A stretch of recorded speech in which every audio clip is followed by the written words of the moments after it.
staying away from where the institutional guys are has been really powerful, where a lot of these markets I'm in are second or tertiary to the growing metros. I'm not facing the competition of the big players, and that's okay because I don't have $100 million to deploy. And so I can go to these places, and as a small mom and pop, you can make several $1,000,000 finding these places where you don't have as much competition, but there's still huge demand on the consumer side. Because you're close to those major metros has been really powerful. Welcome to this episode of Modern Mindset. I have a special guest today, Mr. Dan. Dan is a land investor, which we're going to go through basically a tactical guide on step-by-step doing land investing, infill, all different kinds of aspects of real estate in his side. So I'm excited to get this conversation going. Yeah, thanks for having me, Josh. Looking forward to doing a deep dive into the business. Of course. So talk to me about how you got started in real estate first, and then we'll get into some of maybe the tactical stuff of how people can make money with land. Sure. So I grew up in Ohio, in a very rural part of Ohio. My backyard was a cornfield as a kid, and everyone was from there. And so I started working really early because I didn't want to stay. Everyone was from there. No one ever left. It was very, insulated, homogenous sort of environment. And so I knew I wanted to leave, and worked full time through college. So I wouldn't end up with a bunch of debt. And towards the end of school, I was frustrated because I was about 20 years old. I was in my junior year of college, and I had zero fun in high school. I had been working and going to school, and it was great. I had no debt. I had a lot of experience managing people, but I had zero fun. And so I said, all right, is what it is, right? I didn't have a great college experience, but how do I take the experience I have working and apply it to some sort of business? Because once I'm done with school, with that gone, with that responsibility out the window, I can certainly start some sort of business on the side of my job. And so I started reading different books on investing, equities, different businesses to start. And like just about everyone else, it was Rich Dad, Poor Dad. That was like the light bulb moment. I'm like, all right, real estate it is. So I was 20 years old, or maybe 21 by that point, heading into my senior year of college, started looking around, and I bought a duplex in Parma, Ohio as a house hack. I still own that today. It's on State Road in Parma, for anyone familiar with Cleveland and that metro. And shortly after, I gave that to a property manager, moved to Colorado, bought another house hack. So I'm 22 at the time. I've got 2 house hacks under my belt. And so I'm living in that house. I'm renting out all the rooms. I'm working a normal job, a recruiting job, a high-level placement. And I hated it. And I realized that as far as actually buying a lot of real estate, building a substantial buy and hold portfolio, the whole low and no money down thing only goes so far. Even if you're buying deals at 100% finance, which I've done via owner financing, you still need cash because things go wrong. You need liquidity. And to really build a portfolio, you need to figure out how to make money. Plus, I hated my job. So I started going to real estate groups and looking for an active business to start in conjunction with the buy and holds. And so the group that I've hosted, for anyone that knows me in Colorado for years and years, I started going there in 2018, and I met a guy who'd been doing land and development, twice as long as I'd been alive. And so I would drive an hour south every weekend. I lived in Colorado Springs. I'd go down to Pueblo West, for anyone who knows where that is. And I'd work with him. I'd do little tasks and jobs for him. I'd help him in his business however I could and learn from him. And he was doing simple infill spec homes and then using those to get pre-sales because Pueblo West is just a giant failed subdivision. Now it's growing and slowly and steadily, but there's endless infill lots just sitting there ready to go. And so he taught me that model, and I learned how to put together spec builds, how to get pre-sales, how to do new construction, and then more important than anything else, how to go direct to seller for land. And so that was kind of the inception of Front Range Land, my land business.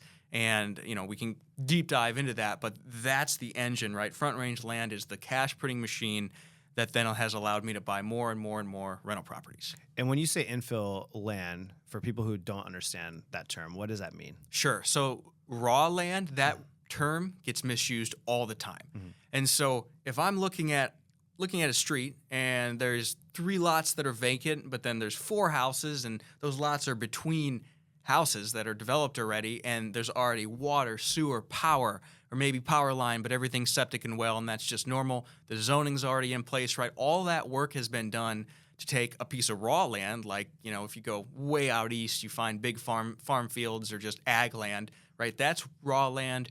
There's no utilities. There's no entitlement done. It's just huge pieces of raw land, right? There's a huge process to take those raw parcels and turn them into those finished subdivisions where entitlements are in place, right? By right, you can use this section for multifamily, this section for single, with all utilities in place. That's a huge process, and so building on infill is very easy relative to trying to take a raw piece of land and get it to the point to be ready to be built on. Gotcha. Yeah, and it's interesting too because a lot of people, I don't think a lot of people know that. They look at, let's say, a raw land, and if utilities aren't available and it's not buildable right away and zoning, to go through that process, like you're years down the road. Where an infill that's a buildable lot in a neighborhood with single family homes surrounding it. Let's talk about that process because you a lot of your stuff is not in California, where California would take still a couple of years, even if it was an infill lot. Let's talk about the states that you're buying in and like a step-by-step process of you finding an infill lot, time it takes, permits, things like that from start to finish. Sure. So just to clarify for the audience, Front Range Land, it all starts as a giant direct-to-seller marketing funnel for land, and we dispo it in a variety of ways. A lot of it we just buy and sell. Occasionally we do assignments, sometimes buy it, do really slight improvements and resell, and then a few at a time we put the new construction on. And so something I learned from my older buddy that I told you about is, if you're an institution, staying away from where the institutional guys are has been really powerful, where a lot of these markets I'm in are second or tertiary to the growing metros. Like Pueblo West is very much a tertiary market to Denver, right? Or Brunswick County, North Carolina is a secondary market to Myrtle Beach and Wilmington.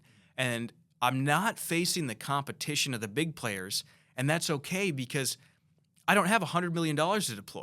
And so I can go to these places, and as a small mom and pop, you can make several $1 million, and that's fine, right? And so finding these places where you don't have as much competition, but there's still huge demand on the consumer side, because you're close to those major metros has been really powerful. So just kind of a quick aside there. So let's take Pueblo West, Colorado, where I first learned this, where I've been doing the new construction for years and years. I'll get a lot there. Perfect example. I bought Harmony Drive last fall, and I was looking for a new contractor because the one I had kind of fallen apart and couldn't really manage his subs. And I bought it for $20,000, everything in place. And that was one of the more expensive ones I've ever bought, but it has a killer view, corner piece, oversized lot. And I started to put that project in motion early this year. It took about 5 to 6 weeks to get a permit, which was one of the longest times it's ever taken to get a permit. The contractor, it's a father-daughter pair. They're both contractors, but they own the business together. She had to resubmit several times. So if you don't have to resubmit, you can get this done in 3 to 4 weeks. Sorry, I'm a little bit all over the place, so let me try and put this a little more. 3 to 4 weeks in terms of building a spec home? No, as far as getting the permit. Oh, okay. So getting the permit to build the spec home. Yes. So in that market, you need the plans, right? You need the plans for the house, the section beneath the roof and above the ground, and you don't even need a license to draw those. I could draw them. So I just hire a designer, and he charged me $550 to do the plans. Then the truss company, you need an engineer for the trusses. They have an in-house engineer, so they handle that. And then I pay an engineer for the soils and then respective foundation design. So an engineer does a soils test and then creates a foundation fitting that soil, right? So I have that. I have the foundation plan. I have the house plan right in the middle, and then the truss company does the trusses, the engineering there. I give that to my contractor. Of course, she already prepared the budget. At the same time, I'm talking to my hard money guy to set up the construction loan. And then she goes, and there's a number of different pieces of paperwork she has to submit, along with the plans and the plot plan. And then we get a permit very easily. I think it's $2,000 or $1,500 in fees altogether between the county and then the regional building department and then the metro district, which oversees that specific area, in 3 to 4 weeks. It took a little bit longer in that case. So, and then what is your time to build? So your permitting process, let's say it takes 4 to 6 weeks. You're in it for basically 20,000 plus 25,000 with the lot plus the plans and permits. And then what is your timeline to build and then cost per square foot to build? Yes. So we started Harmony, which is a duplex that I'm just keeping.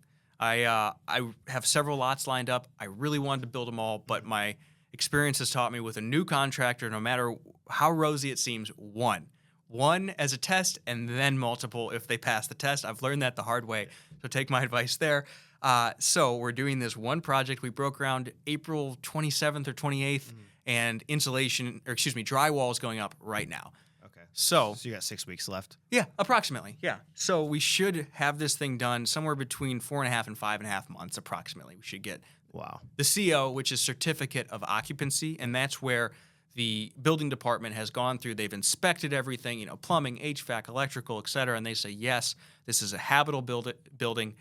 You can have a certificate of occupancy. People can legally live here. It's a finished product. So what are you all in on this one specifically? So that one, she gave me a bid for everything except the land and then the debt service. And so 417 was their bid, and that was with a 20,000 contingency. So somewhere between 4 and 420, call it. And then I paid 20 grand for the land. So let's just say, Let's call it 450 Yeah. all in. Yeah. And then what would you sell for? this one I'm keeping, but she just sold 2 of these exact model at 585. Okay. Yep. Okay. Interesting. So the duplex, it's a great rental. This market, they don't outright say it, but they will do everything to stop you from building multifamily. Right. And they're almost out of water taps. So this will be units, when this one's done, 11 and 12 that I have there, and I'm very bullish on buy and hold over the next couple decades because it's neglected and because it's really hard to bring on new supply. So as far as the build and sell model, I just got the bid from her this week on the simple 1,500-foot ranch 322 that I like to build.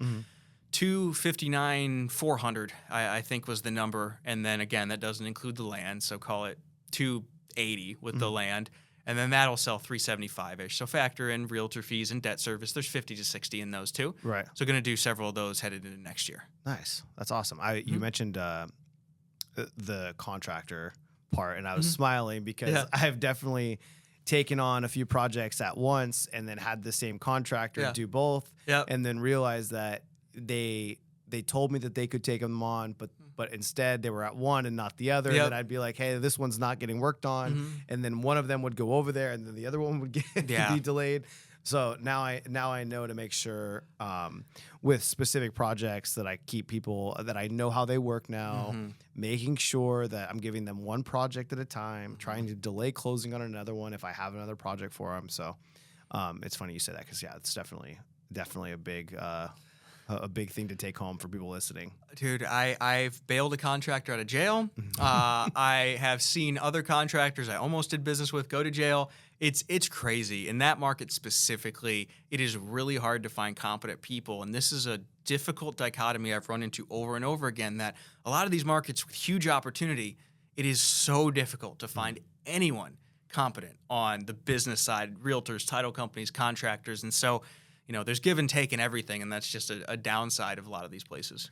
So let's talk about your operation. We sat down and talked a month ago or so, and it's interesting because your business is very similar to my operation with my flipping and wholesaling, and how you do direct to seller marketing and all of that stuff. So, but you're also in multiple markets. So let's talk about that. One, why, where, and how? Like, why do you pick the markets that you're in, other than the fact that like maybe institutions like because it sounds like you're just buying just outside of where Mostly, yeah. Where big investors are focused on. So is that just due to competition? Yeah, it's a mix.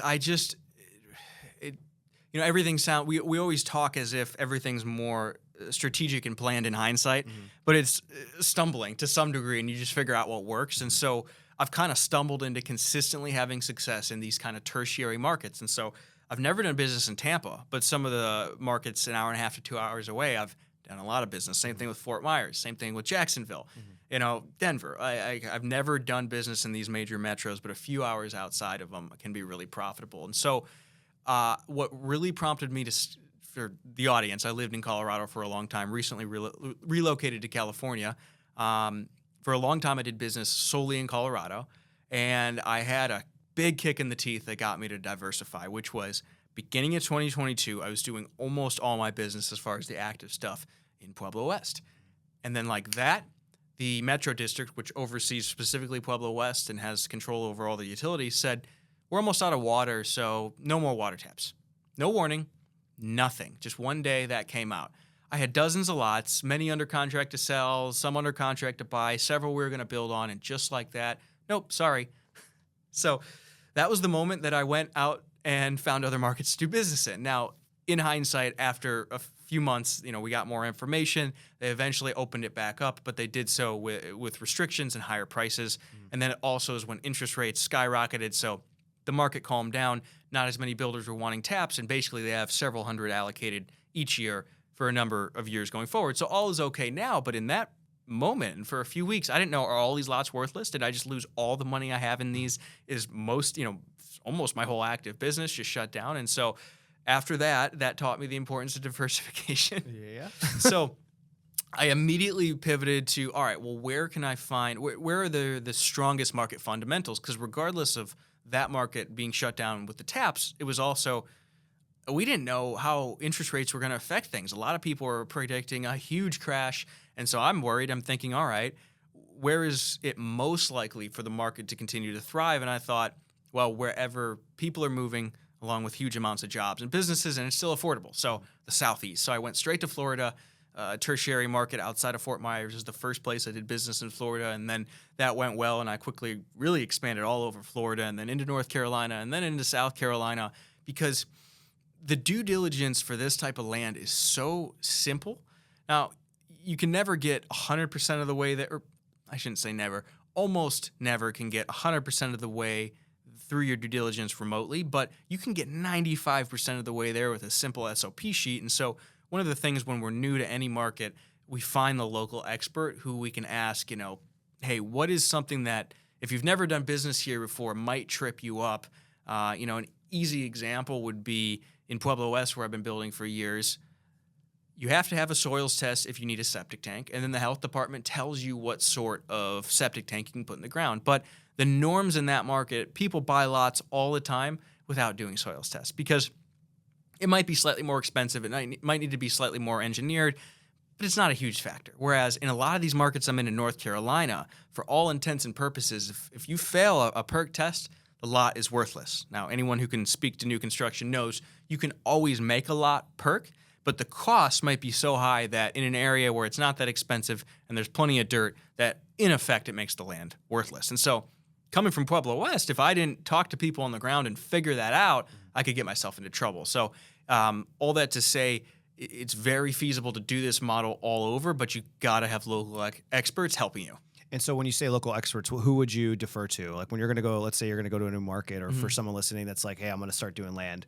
What market or what person would you instantly go to start asking for advice or for opinions on properties? Look for the realtors who are selling a lot of land. Builders can help you too, but we tend to go straight to the realtors because we really can offer them hey, when we get these deals, we'll list them with you. Sure. So that's been our bread and butter. I love that.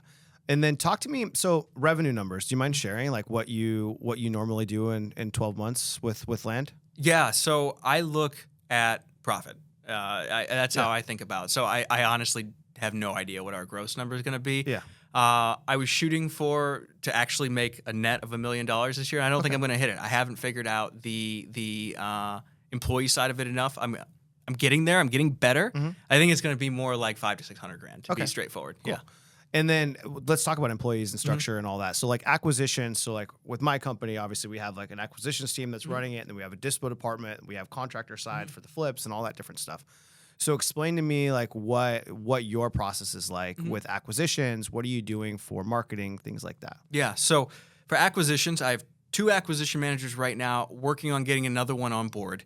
And I just was running some numbers on returns from the different marketing strategies. And mail has been bread and butter since I started doing this in 2018, 2019. But cold calling has been powerful and gets a really solid return. So we're working on hiring another cold caller and structuring this a little differently, where I have one acquisition manager who handles all the mail, one acquisition manager who cold calls heavily, but they work as a team where for whatever reason, sometimes you might have a seller that stops responding to one, have the other guy call, and they answer, and they like that person better for whatever reason. So they're very cohesive, but one's more inbound, one's more outbound because he just enjoys it, which is strange. I don't get that. But and now this team is really cohesive. They can handle more. We've got our metrics down. We've got our systems. So working on hiring this next guy who's going to be cold calling only, and then they aren't taking the leads to the finish line. They're going to pass. There's a company we've used to generate leads for us. And kind of like you were alluding to with some other businesses we were talking about, you're taking that idea and bringing it in-house. So that's really what I'm doing, where we're going to hire this next person to function like an external marketing source, but we have control over it, where they're going to be just putting leads in the CRM all day and tagging my other 2 guys to close them. So these 2 right now are the team as far as acquisitions. This guy, hopefully I'll have hired in the next 2 months. And then my whole Dispo team would be the realtors we use. So we have dozens of realtors in all the different markets. And then as far as transaction coordination, this is where a good title agent or attorney goes a long way. On the buy side, our Florida, because we do a lot of business in Florida, and our title agent, they handle escrow over the entirety of Florida. And she and her assistant are amazing. Once we hand over the contract to them, they handle everything. They hold the seller's hands. We have sellers a lot of times calling them ahead of time just to verify we're legitimate. And they even help us close these deals because of that. So we can get into seller avatar in a minute, which I think is important. But that's the team right now. It's really small. It's 2 guys in-house working to hire a 3rd, and then a whole bunch of realtors, title companies, and attorneys for the attorney states like the Carolinas, helping with the escrow and transaction coordination. So what is your monthly budget in terms of marketing? Because you mentioned direct mail and cold calling. So do you have a monthly budget, and then what is your cost per acquisition? 15 to 20 in the budget range, depending on how much mail we send. And then, man, I'm honestly, I need to get better at tracking these numbers, because I don't have that down to a science, where I struggle with, we'll send mailers and we'll get a couple deals within a month. And then we'll close a deal from mailers 9 months ago, and then another one from 12 months ago. And trying to really track this and get clear metrics, I am struggling with. So I'm open to you or anyone's solution to this. Yeah.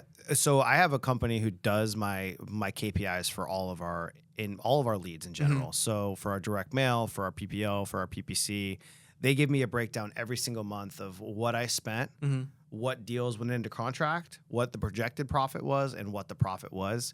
So right now with direct mail, and I actually just got these numbers updated yesterday, direct mail, we're getting, it's $5,700 per deal.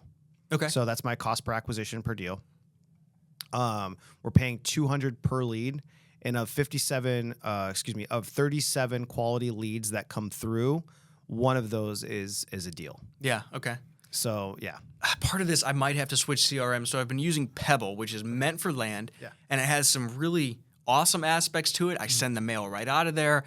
Parts of it are great. It saves me a lot in mail, because it scrubs out the addresses that don't validate that would be return mail. So I get almost no return mail. And then those are prime cold call lists, because those are people that aren't getting mail. So there's a lot of positives to it, but it doesn't have great tracking systems. And so I've got to figure out a solution to that. So you can use simple. We use simple Excel files. In the beginning, we use simple Excel files to do a closed KPI tracker, and KPIs for people that don't know, key performance indicators. These things are to measure the heartbeat of your business, right? Understanding all of these numbers, and I'm not talking to you, I'm telling the audience, right? Measuring these numbers are so important, because you can understand, you can work your goals backwards, right? Like when I go on my coaching call with my meetings, depending on, I'll share it.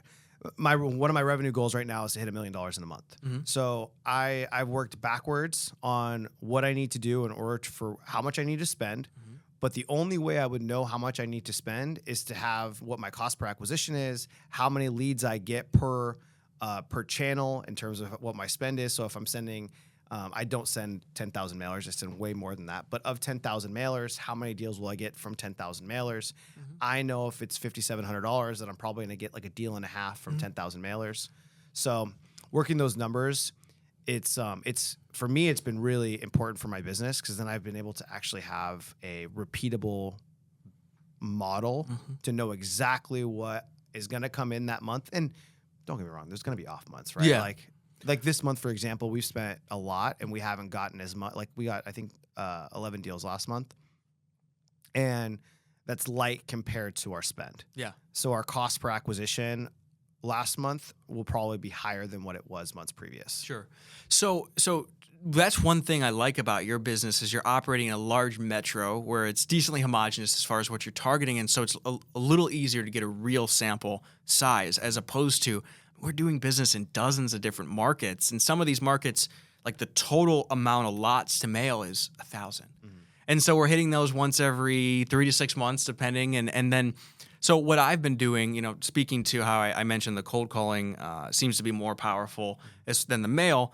I was looking back in 6-month increments. So like July 2023 through January 2024. All right, if we sent this much mail, here's the approximate profit off this, and here's the multiple for what I spent on the mail versus this. And that's the number I've been trying to quantify, because I have a huge sheet tracking all this. It's not as clean, and I don't have it down to that much of a science. Yeah, I'm happy to share some of my Excel files that I have with you for you, because I do think it's interesting though, because I think your business, it's almost like for me to hit niche lists. Mm-hmm. Does that make sense? Like, yeah. Like if I was to only hit notice of defaults or pre-probate or probate, mm-hmm. right? For you have such a specific, we were talking about avatar, you have such a specific avatar mm-hmm. that you don't need to mail to 40,000, 100,000 homes every month. Mm-hmm. For me, I do pay for specialty data, but I have to cast a wide net, right? Yeah. Like if I'm getting one deal from 10,000 mailers, for people that don't know, that's going to cost me like $6 to $7 grand, yep. right? So I have to spend a significant amount of money to get to 9, 10, 15 deals a month, mm-hmm. which is where we want to be. Yeah, and it's so funny where you don't know what you have mm-hmm. until it's gone. Mm-hmm. So from 2019 to the beginning, basically from 2019 into early 2021, the market I keep referencing, Pueblo West, went crazy. Mm-hmm. And prices went through the roof. Lots went from 10 grand to 30 to 40, which I know not a big number, but that's a triple to a quadruple as far as pricing.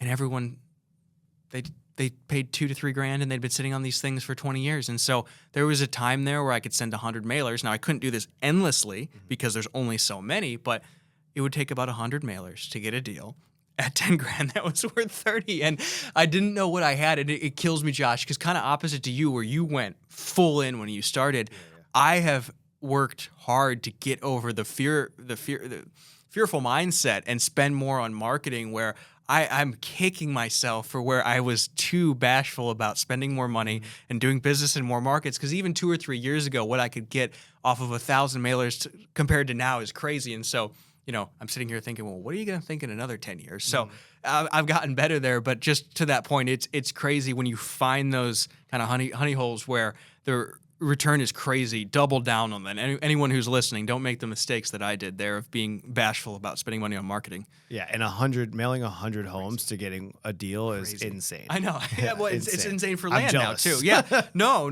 I wish I could go kick myself from years ago, but anyways, you learn. Yeah. Yeah. Yeah, and I feel like the multiple markets, have you ever thought of just of honing in on one market and just getting hyper focused on one market? Well, what I'm trying to do here is have some key markets, and we do. I still do business in Pueblo West. There's some Florida markets since the day I went to Florida in 2022. We're still doing business there. Mm-hmm.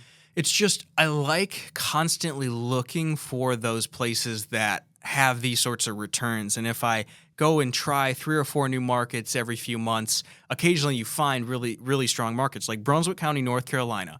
I found this place in 2022. Was amazing. The first couple big sets of mailers I sent out, like 400 to 500 mailers to get a deal with 10 to 20 some in profit. Mm-hmm. That's not the case anymore. It's gotten very competitive. Everyone knows about it, so I don't mind just talking about it on this podcast. But constantly looking helps you find these places, and so I like to stick with the bread and butter places and then add in and layer on new markets and test. So let's talk about average profit per deal. When you're looking at average profit per deal, like what is, do you know your average? We've been somewhere in the mid-teens. Okay. So like 15, something like that. Okay. Interesting. Yeah. Yeah, that's one of the things that I when I'm in my coaching programs and things like that, when people are talking about average profit per deal, I think I've shared with you, like mine compared to what you would get in Ohio or other places. When you can find a market where you're getting a consistent, high profit per deal, you almost like screw everything else. Yeah. Let's just focus on that one area, which is why I've debated on opening it up to like Riverside or kind of go on the outskirts a little bit. One, I do believe that it's probably more low-hanging fruit. Sure.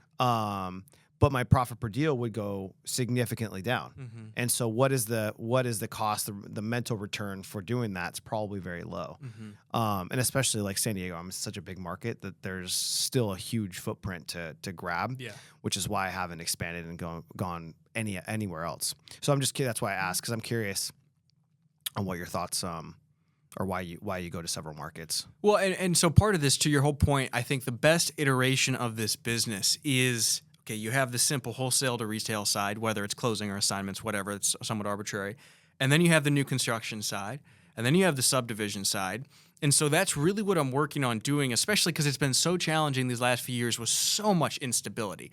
I'm really hoping it seems to be getting back to a more normal market, consistent rates, consistent commodity and labor, more consistent commodity and labor prices, where I'm not expecting something crazy to happen, barring the next black swan, which I'm sure will happen at some point, and then opening up, like I'm starting up these builds again. I'd like to go do that in another market, and then in some of these prime places, like the one in Florida I keep thinking of, Pueblo West, Brunswick County, North Carolina, those being the bread and butter markets where I'm not just doing the flipping, but I have several spec homes going in each one, several subdivide projects. We'll have inventory of lots both to sell and build on for years to come, right? I think that is the best iteration of this business. And then you have, the 1 to 3 month deals, the 6 to 9 month deals, the 1 to 3 year deals, and they all are layered on top of each other and have much larger returns as you get into the longer. And I think that's the best version of this. And so working to establish that. Gotcha. And it sounds like you're a little bit you're bullish on the market right now. Well, where? And so back in Colorado Springs, where I lived for years, not super bullish in the short term, not at all. There's an obscene amount of multifamily coming on the market, and I bet prices might stay stable or come down a little bit. We'll see what interest rates do. But in the Southeast and a lot of these markets where new houses are still $250, and there's just huge amounts of reshoring going on. Like I was down in a tertiary market to Orlando last December, and I have never seen this level of new construction, not of just homes, but of massive industrial building, manufacturing plants. My parents retired an hour inland from Charleston. That stretch from where they retired up by Lakes Marion and Moultrie, for anyone who knows that area, over to Charleston is insane. It's the same sort of thing. There's just massive growth, money coming in. I have some friends doing business in Columbus where the Intel's pouring like $30 billion into a new campus. So in areas like that, absolutely still bullish. Interesting. So yeah, I feel like with we were talking about it again before we got on the podcast, but I'm getting super conservative on how I feel just the next 3 months. Sure. I think acquisitions are going to be harder to find because I think news outlets and retail and just everyday traditional homeowners, it doesn't catch up to them. They don't feel it. Like before, when the pandemic was happening and the market started booming, retail buyers and sellers did not catch up on how crazy things were until 3 months later. Yeah. And then realized what happened. And I think right now, consumers, homeowners, and buyers, this market right now has slowed down over the last 30 days. But news articles and those things have not caught up with it yet, so they haven't felt that. So like when we're on the phone having conversations with sellers, they think that their house is worth over what everything is selling for, that it's going to get multiple offers, and that's just not the reality of what the market is anymore. Yeah. And so I think for the next 30 days, I told the team, I'm like, buckle down. Deals are going to get really hard to get. But people are going to start feeling it and understanding that we're not in that market anymore after those 30 days. So going into election, we're going to start getting some really good deals. Yeah. Yeah. And it's interesting, too, because at least the way I'm thinking about it, there's kind of a bifurcation of all right, profit off these deals in the next 1 to 3 months, and then what do I think the market's doing in that regard? And then there's also the build or buy and hold side of things where I'm thinking about what are the market fundamentals for the next 2 decades. And so, yeah, to your point, it's hard. I was doing business during the last election, but interest rates were nothing. And so I don't feel like that's a fair comparison. Was not doing business in 2016. So I haven't done this sort of model through a normal election period. So we'll see. But yeah, it's a weird time. And so I think you're right about staying conservative. And that is why I like your model where you're doing all assignments, I think, right? No. Okay. But you're doing a lot of assignments, which mitigates a lot of risk. And so my means of mitigating risk is just sticking to these places with the strongest fundamentals I know. Yeah, and to your point, so I was doing a lot more assignments than I was flips. Typically, I'll take down like 1 or 2 a month. Right now when I'm getting 9+ deals a month, it's really hard for me to want to take down all 9 of those as flips.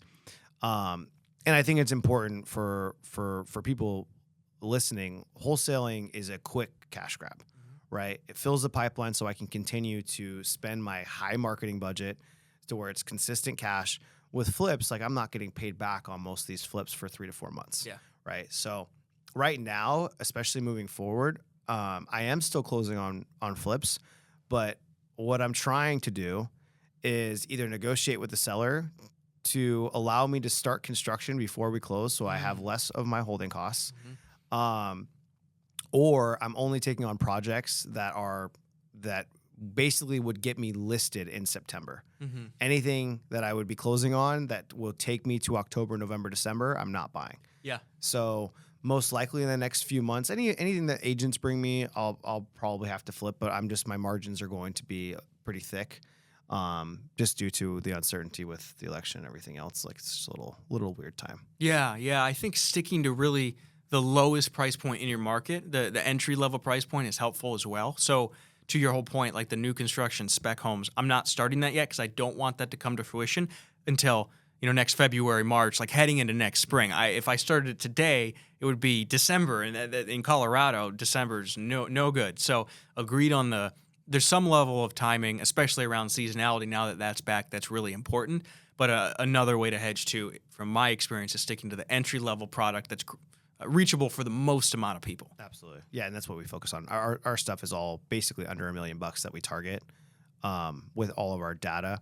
But it's interesting too. I was actually I had a thought, like land to me, and that deal that I sent you, we ended up assigning it. Oh, good. Yeah, okay, good. We found someone for it, which was great. But it's interesting because I feel like land, there's no cash flow, just sitting there. So like you own a $200,000 lot in an area that's vacant. You're not getting really any tax benefits or any cash flow. Maybe a little bit of appreciation, but nothing much. But it's just cash basically sitting in some dirt.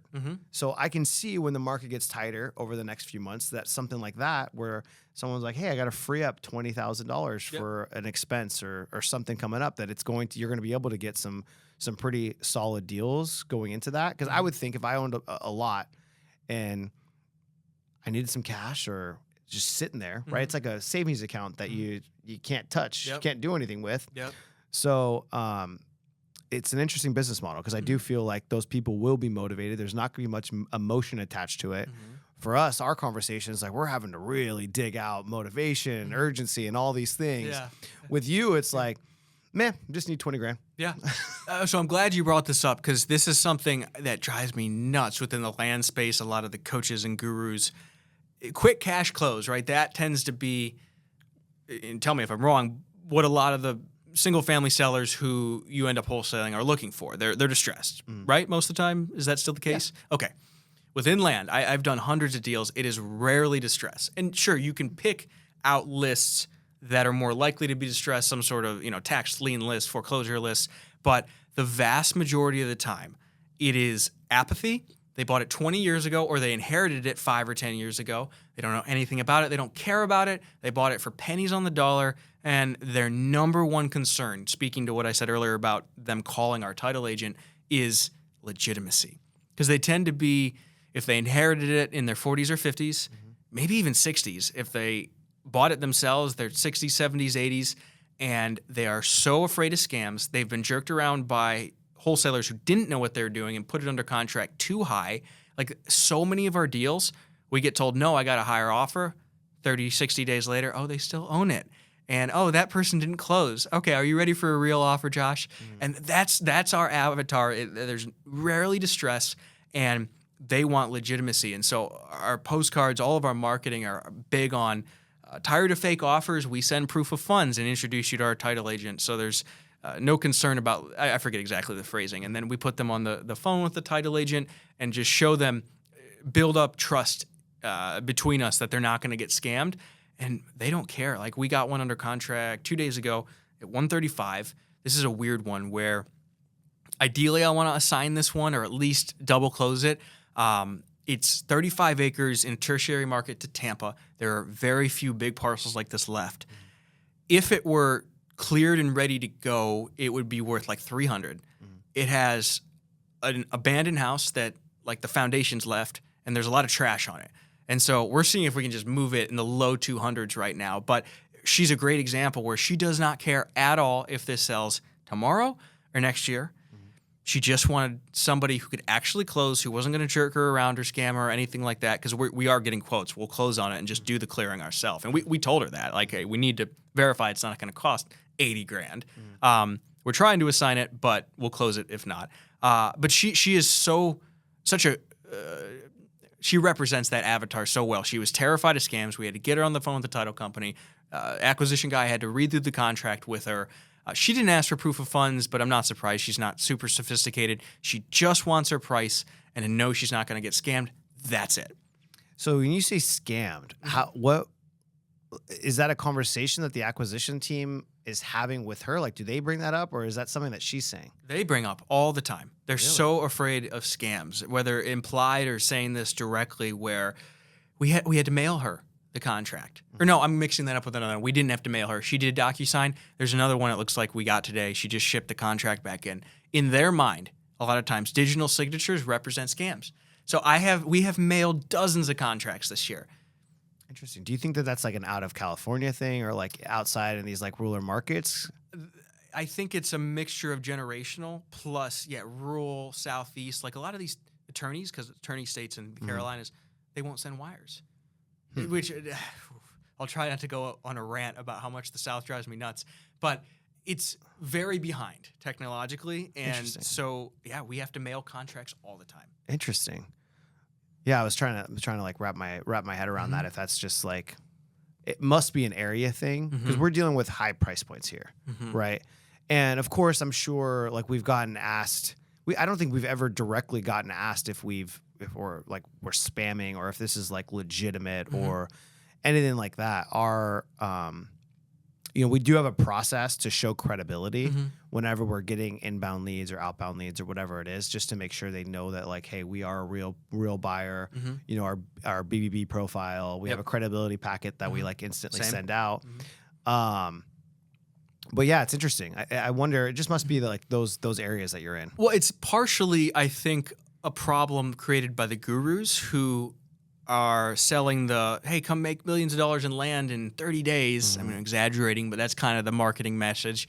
And then a lot of them are really emphasizing doing business in the Southeast. And so some of these markets I'm in are the most saturated in the country, but they're saturated with clueless people. And so that gets us deals where there's so many new people sending out mail. I can't tell you how many times that people call in. And of course, I'm hearing this through my acquisition guys at this point. And they go, oh yeah, nobody else called me back.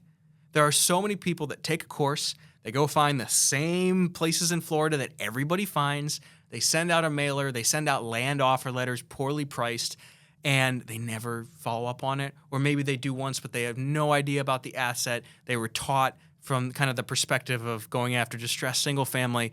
And so these sellers have so many of these people are getting like dozens of mailers a week, dozens of calls. And so they are terrified of fake, of scams, of people who can't close. And so we like those markets that are really saturated with people who don't know what they're doing, because that presents an opportunity. Sure. Yeah, I think that's everywhere in every market. And I've noticed this even here in San Diego. Like there's certain deals that I'll get from other wholesalers, and I'm like, why are they sending it out at this price?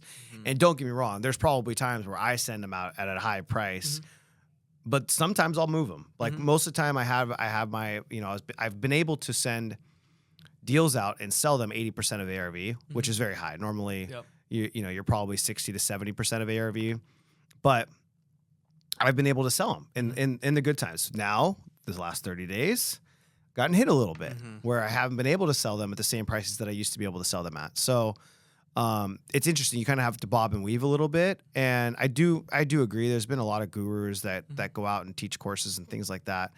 And I think there's a lot of also bad eggs on how they have conversations with sellers on the process. and they don't hone in on and explaining things efficiently. Like Mhm. when you and I are talking about real estate investing, it's our business. But when you're explaining, like if we were to try to have a high level conversation with someone else, like a traditional homeowner, about selling their property to us, and we're talking about our business, Mhm. they're gonna be like, "What the fuck are you talking about? Mhm. Like I know nothing of what you're saying that makes sense, Yeah. right?"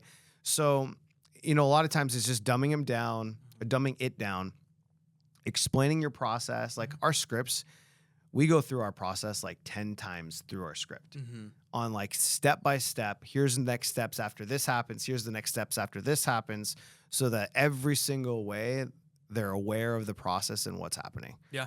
But I think a lot of people are going in, like to your point, and not explaining that to where Mhm. they're like, wait, I'm signing a contract, but what are we doing? Like, what's next? Yeah. Type of thing. Yeah, we have a simple FAQ sheet that's Mm. been so useful in that we send that over right away, and getting them on the phone with the attorney or title company, if they're competent, really tends to solve the problem. For us, the line I always teach my guys is, well, have you ever bought or sold real estate before? Which obviously they have because they own the land, so it's a loaded question. They go, yeah, and oh, you didn't just hand the seller a bag of cash, right? And then they laugh, oh no, remember you used a title company, and then that gets them thinking, relates them to an experience they had, and then that builds the trust. So that tends to be the biggest sticking point with at least the people we deal with. Right. So yeah, it's interesting.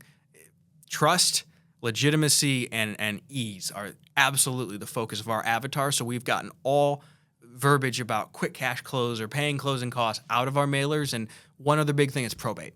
Probate's been powerful. We've gotten a lot of deals where we've had to go through probate, which is actually quite simple in Florida, moderate in Colorado, and haven't done it in the Carolinas yet. Interesting. Our we get a lot of non-owner occupied stuff, a lot of tenant stuff, and the girls have the attorney ready to go, submit 60-day notices. So this is just like part of our added service.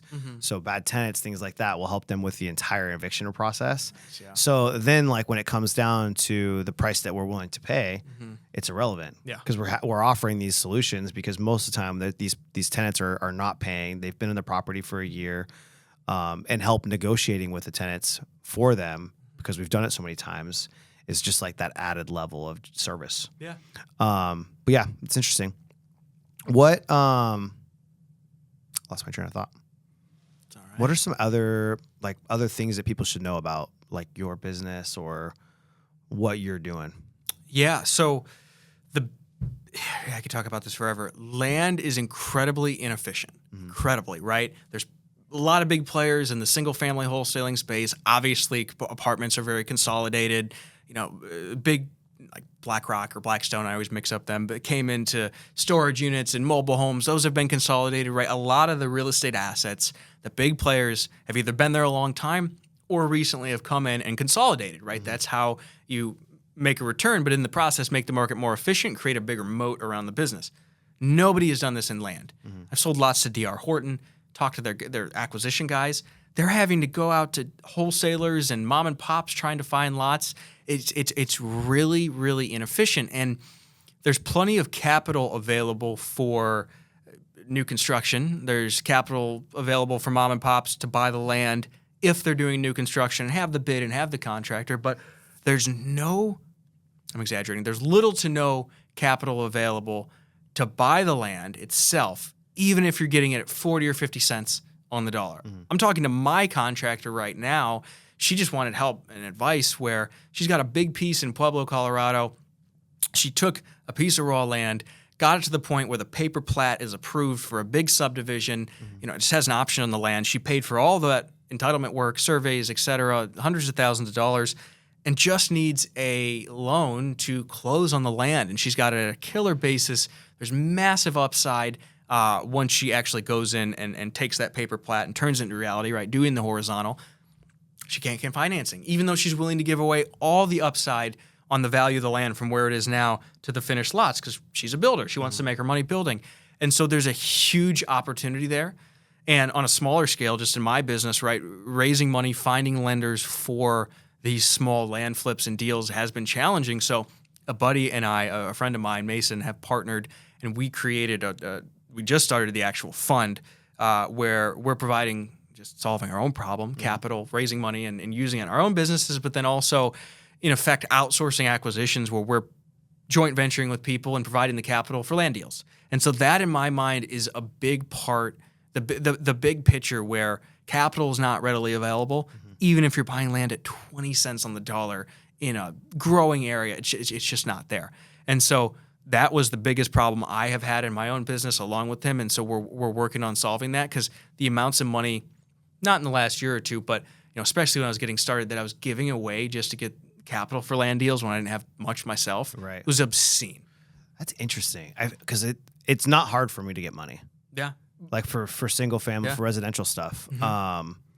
And I think we were talking about how you were struggling raising capital, and I'm trying to put myself in like an investor's shoes of thinking that if it was just raw land, have you, since they are lower purchase prices, are you guys just buying them then? And then once you can get them entitled and start the process and get the plans and permits, and then maybe refining into like private money at that point? So I'm not doing a ton of that, because I target the infill for my new builds where I don't have to do any of that. Gotcha. That's just a gap in the market. But even if you're looking at a finished lot, all utilities in place, nothing needing done to the land, shovel ready, right? That's the term. Right. You can't get financing just on the land unless it's also a construction loan. Even that. And so that, I think, is where it's a gap in understanding, where everyone conflates land, all land, as being raw land. They don't understand, no. There's a big difference between that lot between two houses with all utilities in place, zoned for residential single family, and that farmland out east or wherever that is. So I think that's a big part of it. And then just land is not well understood. Right. And so a combination of these factors, it's an inefficient market. And wherever there is market inefficiency, there is a return to be had if you can make it more efficient. So that's really what I'm working on doing, because, doing these, funding land deals, it's just an extension of what I've already been doing. My acquisition guys, they go get deals, I double check them, and then I find the capital for them. Now, externally, people that listen to the podcast or whatever submit land deals, I double check them and get funding for them. So it's really just an extension of the business I already have, and I think that's scalable to a high degree. So it's interesting. Working on that. Yeah. Capital for residential is like exactly everyone. Yeah. It's so easy. Yeah, and hard money lenders, private money lenders, everyone. Exactly. So just interviewed my hard money lender on our podcast, who he's been doing it since like 2000, and all he's doing is raising money at X, selling it at 2x or 1.5x plus a big origination fee. Sure. It's been a profitable business. I've used him for rehabs, for new construction since I started doing business. And so really what we're working to do is take that business model and apply it to land, both to fund our own deals internally, but then other people's as well, because almost nobody's doing that. And so you can charge way more, way more. Interesting. Yeah. The private hard money stuff is very interesting. I was in talks with a few people, and it's not regulated in the sense of, like, I can't promote like a traditional mortgage lender, right? They have rules to follow, and I can't force someone like a traditional buyer to use a lender. With hard money, I can say, hey, if you want to buy my wholesale, I'll give it to you at X, but you have to use my hard money lender. There's no rules against that. I didn't know that. Okay. So people have started companies internally, hard money companies. There's someone local who does it, who's also getting origination fee and percentages on return, and these people are also buying his wholesale deals. So that's something that I've been in talks about, because it's kind of like one of those interesting things. Hey, if you're going to buy my deal anyways, like, why not use the hard money so that I'm leveraging and increasing profitability on the deals? Yeah. And you need a hard money lender for yourself anyways, I'm sure. And so that's same kind of concept, and it's just a vertical integration. So yeah, that's interesting. I didn't know that. Of course, that you have to watch out for usury laws, but I'm sure in the context of single family, you're nowhere near those. Interesting. Yeah, that's a good idea. Yeah. What are we doing on time right now? 53 Cool. minutes. Anything else you want to touch on? Yeah, I mean, we could wrap up. We could hit on buy and hold if you want at all. Let's do buy and hold. Yep. Yeah. So I look at the land business as a means of printing cash to then put into long-term assets. And for anyone listening that's newer, especially if you're in California, I've got to think a lot of your listeners are here. Be careful about hearing about Ohio or the Midwest and, oh, it's so cheap. Look, I can buy a bunch of houses. Guys, I'm from Ohio. Be careful. it's not as rosy as it seems. I'm not sure how bad property taxes aren't here. I feel like they're somewhere in the middle. But property taxes like near Cleveland are terribly high. Watch out for the vintage of the product. People don't, I think, take this into account enough, where my rule at this point is I want buildings that are younger than me and I can put tenants in them with a 700 or better credit score. Like you go to Cleveland, because this is a big place for out-of-state investors. They see these numbers on paper and they get so excited. And they're total bullshit most of the time because you're dealing with houses that are 100 years old. Like knob and tube wiring is common there. Like it's crazy the stuff you deal with. Your CapEx, your repairs are much higher. The pain in the ass factor is much higher. And people complain about the laws here. The laws in Colorado have gone in that direction.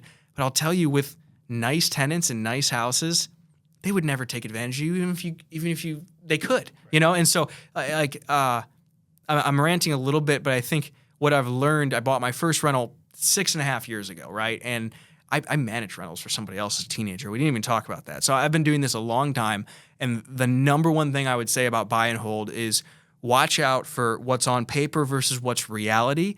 And above all, I would place location and the quality of the building and then quality of the tenants you can get above everything else. I'd much rather buy a nice property in a nice area at market value where it can actually be passive or mostly passive. I can put good tenants in it, not think about it, do a cost seg, save some money on taxes, as opposed to buying that building in Cleveland that looks great on paper, but it's going to appreciate $2 and be a massive pain in my ass. So it's funny. I when I first started making money, the biggest thing is people need to realize is like get your active income up high, and then invest passively. Yeah. Don't have shitty active income and then think that you can invest passively and that this $500 a month or $700 a month cash flow is going to save your life. Because the reality of it is one AC unit is going to get rid of your cash flow. So if you're depending on that, don't. Yep. And I started looking out of state, and I started looking at these package deals, like 17 homes on Section 8 for $1.1 million. And I was so excited about the numbers, and I was telling, I wasn't married at the time, but telling my wife, and the reality of it is, and now I own rentals here in California, and the properties here in California appreciate like crazy. You have a $500,000 house and it appreciates 6% a year. It's a solid chunk of change. Yeah. And then I did the numbers on these properties. I think they were in North Carolina. Okay, yeah. And I looked at what they were worth over the last 20 years, and they went up by $20,000. Yeah. And what's the purpose of it? None. There's no reason for it. And then I was looking at the percentage of cash flow. I was going to make like $250 a month. One roof, one AC, one heater, that would wipe you away. So looking out of state, especially, I love buying in my own backyard. I want to be able to feel it, touch it. Yep. I don't care about the rules and the laws. Like tenant laws suck here in California. It is what it is. But the property's going to appreciate a shitload, right? The only thing is like in this market, there's no such thing as cash flow right now. Yeah. Unless you're putting a shitload of money down, or even if you're buying them at 50% discounts, you're still not cash flowing. That's crazy. In this market. Yeah. Well, it depends on your goals. And so Right. for me, I think about the buy and holds as a means of mitigating taxes. And then I think about, I'm going to be glad I own this in 10 or 20 years. Yes. So that's the very long term. That's my 401k. That's my get rich slowly for sure if this land business doesn't go as I expect it to, right? That's my hedge. And so, I agree with everything you're saying. And something about San Diego that's a good kind of example is you cannot bring on significant new supply here. I mean, you can scrape and build a few more units on a lot, but you got the ocean, you got Mexico, and then it's built pretty far east. So if I go and buy west of the 5 or in close Carmel Valley, you just can't bring on new supply. And unless something crazy happens, this is the best climate in the country, one of the best in the world. That's not going to change. And so I think more about buying and holding where there's just massive demand for reasons that aren't going to change. It's not because of the businesses, but people and businesses are here because this is an awesome place to live. Right. And so I would be bullish, again, on a multi-decade time horizon about buying here because those fundamentals aren't going to change. You can't bring on new supply. And the irony is with those laws is I remember when I moved to Colorado in 2018 and I saw the laws changing and going towards California, I thought, great, that'll just push the prices up because everything they're doing makes it harder to bring on housing, harder to operate housing, it creates more of a moat and it pushes up prices, which is kind of hilarious. 100%. So I almost, again, if you're following what I said earlier, where you have really nice units and great tenants, I don't care. Great, make the laws worth. I'll just do better and better over time, and people will be scared to come into the market. Yeah, I agree. Yeah, and I think I looked at rentals years ago from a different perspective. I looked at it from a cash flow perspective. Now I look at it from getting rid of active income with cost segregation and tax benefits, and long term 401k or retirement plan where these things will eventually be close to paid off, where I can refi into lower rates where it makes sense. Because I've bought all of mine in a higher interest rate environment, and I bought one in Encinitas last year, 50% below market value. This is how crazy these numbers are. Yeah. 50% below market value. So I bought it at 465. It appraised at 910 or 930. I put 25 into it, and then I rented it out $3,000. I pulled all my cash out. I actually was able to get $30,000 more over what I put down, and it rents out for $3,000, and my mortgage is $4,800 a month. So I'm negative on it, but the way I look at it is long term. You can get into these things. 'Cause I think right now in these high interest rate environments, if you can find good quality deals that make sense for a long-term purchase, and for me, I make a shitload of active income. So I'm fine being negative on some of these rentals. Yeah. I just don't want to buy 10 where I'm negative $20,000 a month. Yep. Right.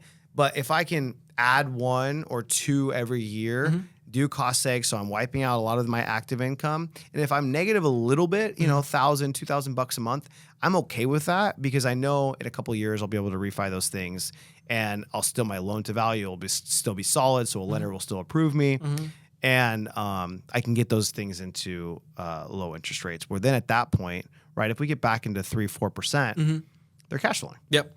Yeah, and it's funny too. I've been thinking a lot about. There was an Airbnb I stayed at in La Jolla, and the guy that owned it certainly could not buy that today.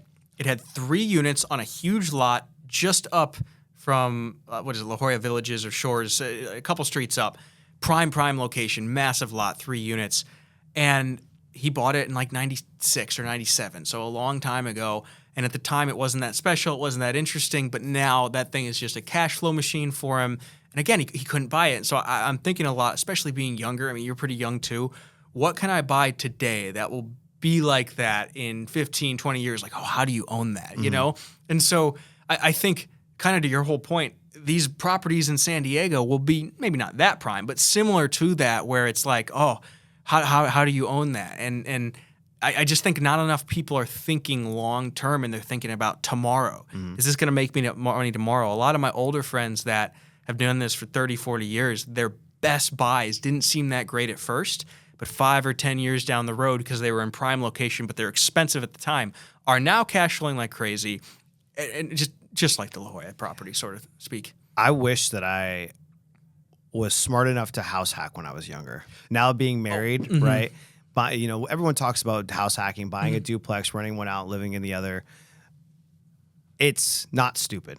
It's the smartest thing that you can probably do, because then afterwards, once you do settle down, because now that I'm settled down, my wife's not going to go live in a duplex. Yeah. We can't have roommates.